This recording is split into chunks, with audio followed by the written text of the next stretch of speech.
जय श्री राम फ्रेंड्स। आज का हमारा टॉपिक है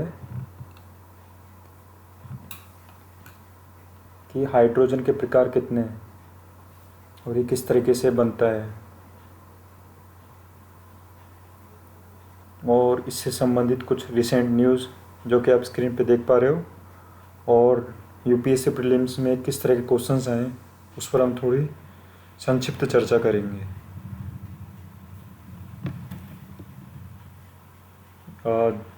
ये question UPSC prelims UPSC upcoming prelims 2024 के लिए बहुत ज़्यादा इम्पोर्टेंट है, क्योंकि 2023 में भी इसी से 2 क्वेश्चन पूछे थे, और हर साल मतलब एनर्जी से रिलेटेड कुछ ना कुछ क्वेश्चन हमेशा पूछे जाते हैं।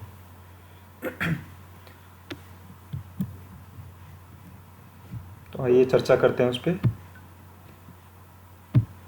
तो जैसे कि अब क्या पिछली बार national green hydrogen mission launch हुआ था, तो उसके वजह से चर्चा में था। अब जो न्यूज़ चर्चा में रहती है और एनर्जी रिलेटेड रहती है तो ये बहुत ज़्यादा इम्पोर्टेंट बन जाती है। तो इससे कम से कम 2 क्वेश्चन पूछे थे, है ना। तो क्या है नेशनल ग्रीन हाइड्रोजन मिशन, तो ये क्या मतलब, वैसे हम आगे विस्तृत इसका वर्णन करेंगे, मतलब चर्चा करेंगे। तो ये क्या है, green hydrogen is a type of hydrogen that is produce through electrolysis, मतलब इलेक्ट्रोलाइसिस प्रक्रिया के थ्रू बनती है, और ये क्लीन सोर्स ऑफ एनर्जी है, और इसमें क्षमता है कि मतलब कार्बन एमिशन को कम करने की क्षमता है इसमें, है ना। तो ये सब इसके आउटकम्स हैं। मतलब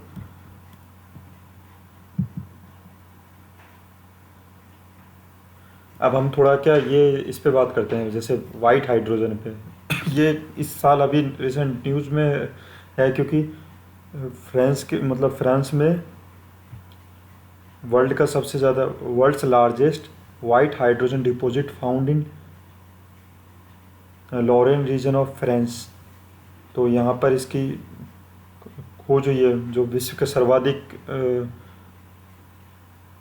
लार्जेस्ट डिपॉजिट है वाइट हाइड्रोजन का।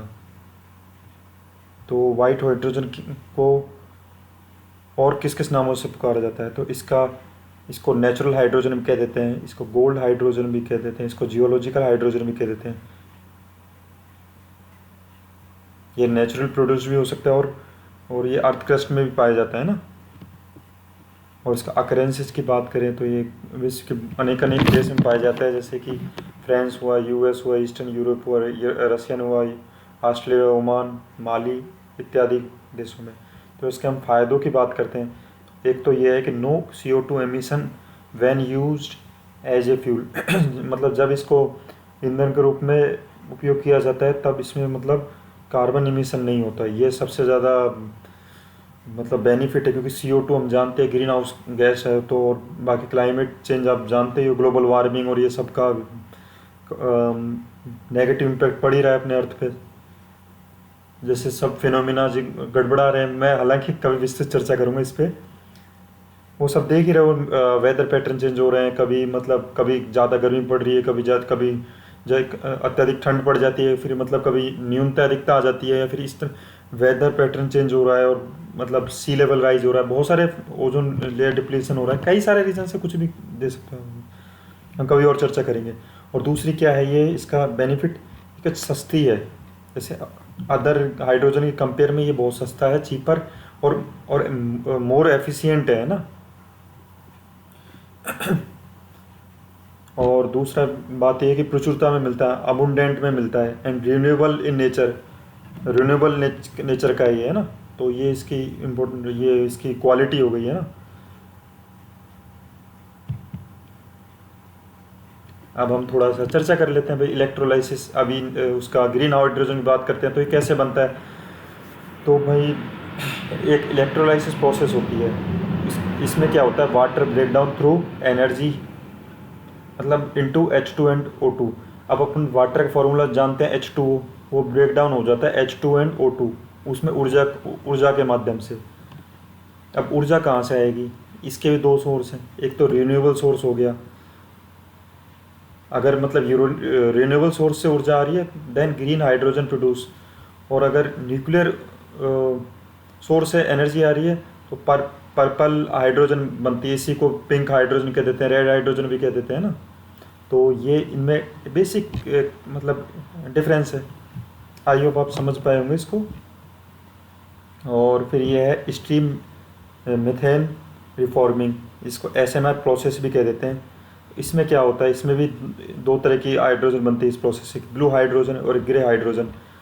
तो इफ़ CO2 इज कैप्चर्ड, है ना, इस प्रक्रिया में अगर CO2 और कैप्चर कर लेते हैं तो तब तो भाई वो ब्लू हाइड्रोजन बनता है इस तरीके से ना। इस मतलब ब्लू हाइड्रोजन में CO2 कैप्चर्ड होती है, लेकिन भाई अपन ने if CO2 in not captured, है ना, और अगर जब हम CO2 कैप्चर नहीं करते तो एमिट हो जाती है, उसको एमिट कर देते हैं भाई एटमॉस्फेयर में। देन इस प्रोसेस से जो हाइड्रोजन बनता है देन वो it is called grey hydrogen.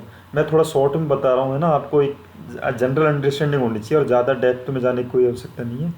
जैसे गैसिफिकेशन प्रोसेस है, नेक्स्ट है गैसिफिकेशन प्रोसेस।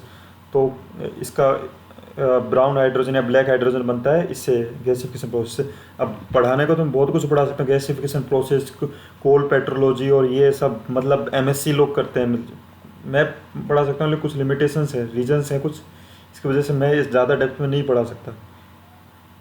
आता है मुझे पर मैं, और बाकी UPSC में एक जनरल अंडरस्टैंडिंग चाहिए, आप अपन को PhD नहीं करनी, है ना।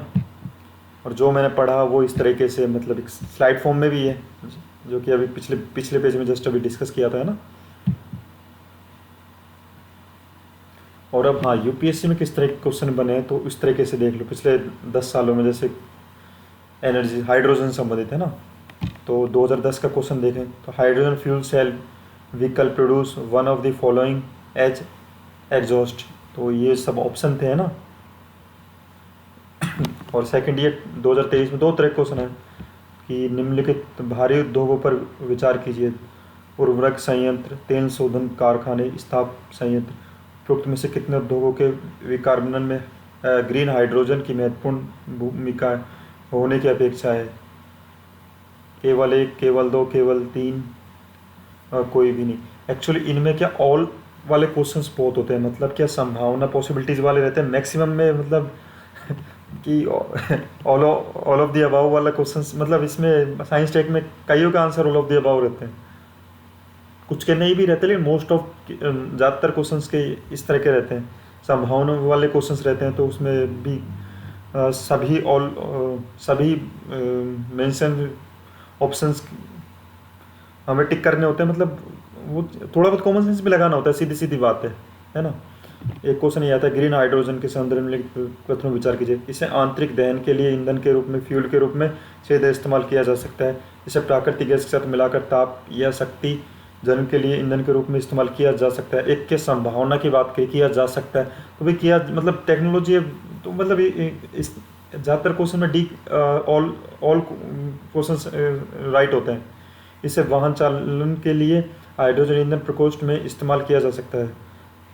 तो इनका मतलब सभी सही राइट थे, इसमें भी सभी राइट थे, तो इस तरीके से मतलब क्वेश्चन डील हो जाते हैं मतलब मैक्सिमम, है ना।